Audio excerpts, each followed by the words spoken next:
好，跟住接下嚟咧，我哋就講下咧，我哋點樣用呢個熱熔膠槍咧，就去將呢個底部咧，就連接上去我哋呢個布花度啦。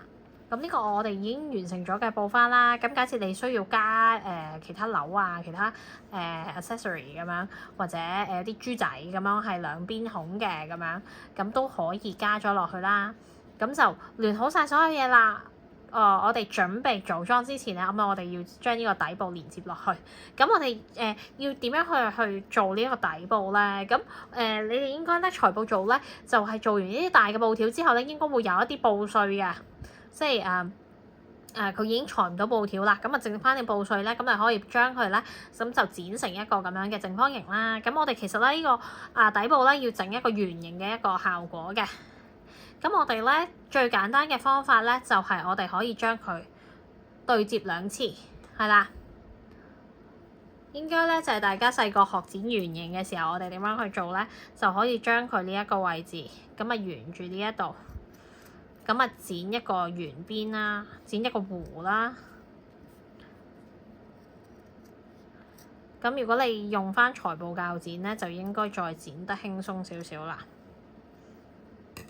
好，咁剪完咧，咁啊留意啊，因為你咁樣剪咧，呢啲咧會好多碎碎走出嚟㗎。咁你哋咧可能喺班房做嘅時候就要留意啦，小心啊。咁啊，可能鋪一啲嘢啦，咁樣就喺度做呢一個。咁就之後就可能要打掃翻去，因為其實咧佢好似唔係好大粒㗎嘛，睇到，但係咧佢黐到周圍都係。咁好啦，我哋就剪咗個圓啦。咁你覺得哎呀都唔係好靚喎，我啲邊收得唔係好靚。咁第一樣嘢咧，喺收邊之前你就睇下佢個布會唔會太大咧？譬如好似我哋對照呢一個花，好明顯就太大啦。譬如如果呢個 size 可能去做呢一個花好似啱啱好喎，係咪？咁我哋咧就可以再去。底布咧同呢一個布唔同顏色都唔緊要嘅，咁但係我哋咧最緊要咧個形狀，我哋收翻去個 size 要啱先。咁譬如可能呢個太大啦，我哋再收細啲啊。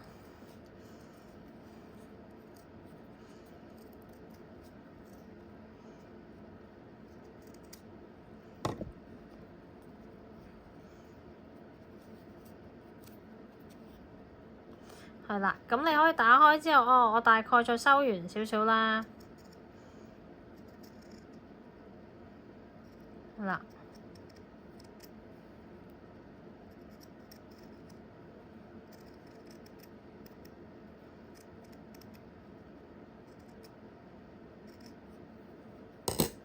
好啦，收到差唔多咯喎，我哋又再度一度個 size 啱唔啱？咁譬如你發現咦都 OK 咯喎，整體我可以將大部分醜嘅地方已經遮好咗啦。譬如我呢一個，我可以將呢度已經可以收埋佢啦。咁圓滿地遮好晒咯喎，所有嘅位置。去睇呢度啦，圓滿地遮好。OK，覺得完全冇問題啦。咁我哋就可以開始去做呢一個熱熔膠槍啦，咪預熱咗先啦，係啦。咁啊，預熱咗。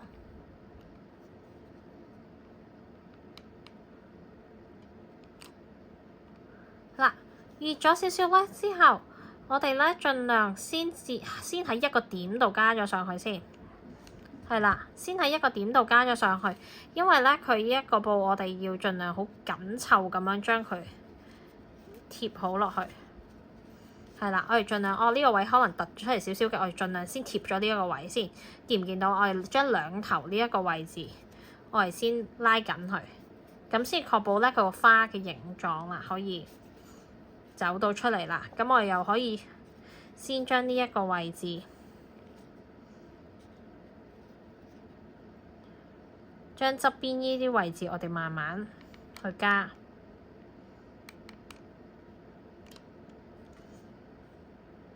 係啦，見唔見到我慢慢就加咗呢一度，咁我哋就慢慢去黐佢啦，呢一個位置。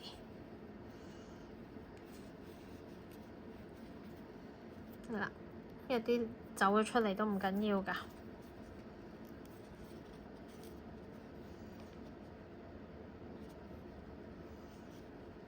咁我哋盡量將呢一個位置咧，將佢加咗佢入嚟啦。咁啊，熱熔膠槍咧，留意安全嘅啫。做法咧就應該唔太困難，同你哋黐膠水一樣。但係咧，我哋盡量咧係慢慢咁樣去做，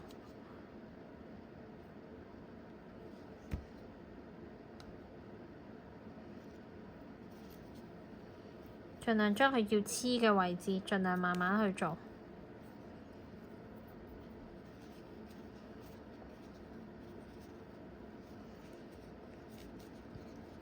盡量將啲難黐嘅位置，我哋黐咗佢先。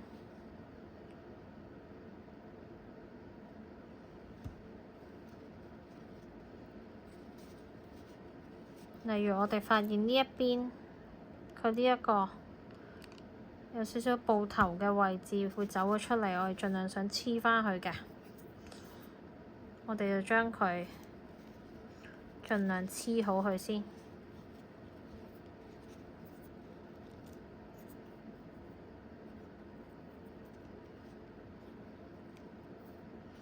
咁用熱熔膠槍嘅好處咧，就係一啲咧黐唔到嘅地方走咗出嚟嘅地方咧，佢啲蜘蛛絲咧，咁你就可以輕鬆咁樣將佢掹咗落嚟，就唔使驚好似一般膠水咁樣啦。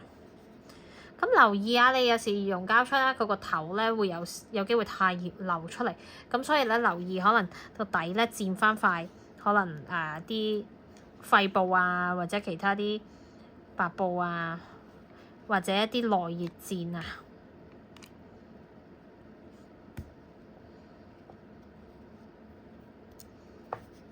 嗱，咁盡量將佢呢個位咧，咁啊封實佢。係啦，有少少膠走咗出嚟唔緊要嘅，係啦，呢個底嚟嘅啫。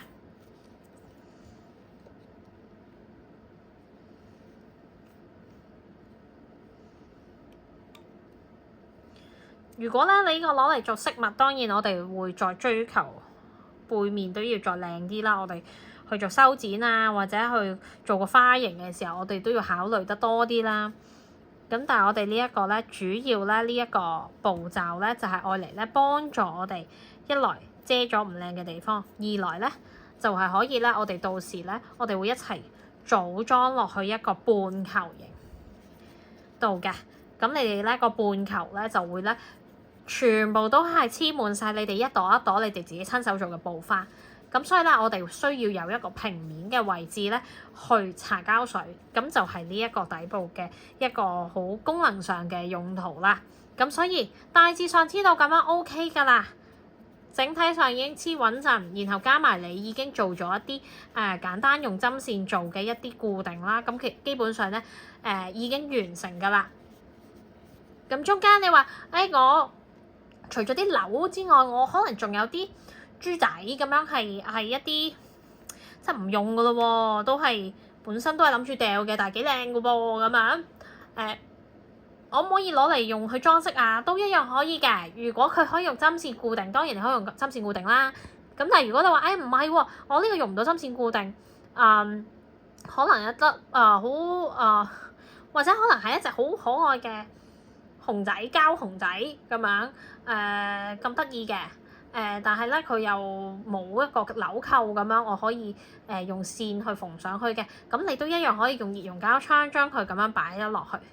咁咧盡量我哋都多啲考慮就係佢個配色啦，因為我哋今次用咗牛仔布，咁我哋希望咧上面嘅呢啲裝飾咧，盡量都係色彩鮮豔啲嘅。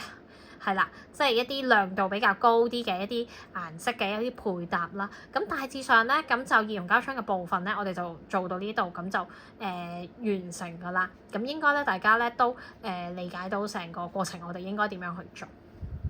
好，咁我哋就去到呢度先，咁就期待下一次就睇到你哋咧最後組裝完嘅成品。